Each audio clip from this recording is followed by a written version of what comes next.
Distinguishing shall and should. Navigate the nuances. Hello, language enthusiasts. Today, we're delving into the fascinating world of English modal verbs. Specifically, we're going to explore the usage of shall for future events and suggestions, and how it differs from should. It can be a bit tricky, but don't worry, by the end of this video, you'll be navigating these nuances like a pro. Shall and should are both modal verbs that we use in various situations. They might look similar, but their usage is different. Shall is primarily used to denote future actions or events, and to make suggestions or offers. On the other hand, should is used to give advice or talk about what is right or correct. The first and perhaps the most common usage of shall is to denote future actions or events, particularly in formal English. It's mostly used with first-person pronouns, I and we.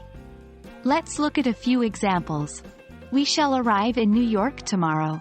I shall write the report by this evening. In these examples, shall is used to talk about something that will happen in the future. Another common usage of shall is to make suggestions or offers, especially in the form of questions. Here are a few examples. Shall we go to the cinema tonight? Shall I open the window? In these examples, shall is used to suggest an action or offer help.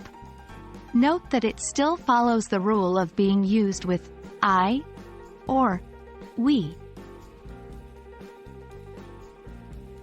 Now let's bring should into the picture. Should is used to talk about correct or expected actions, to give advice, or talk about possibility and likelihood. Here are a few examples. You should read this book, it's fantastic. We should be able to reach there before it rains. In these sentences, should is not interchangeable with shall. The key to distinguishing shall and should lies in their purpose. Use shall when talking about future actions or making suggestions with I or we, and use should when talking about advice, right actions, or possibilities. And there you have it. With some understanding and practice, the difference between shall and should becomes quite clear.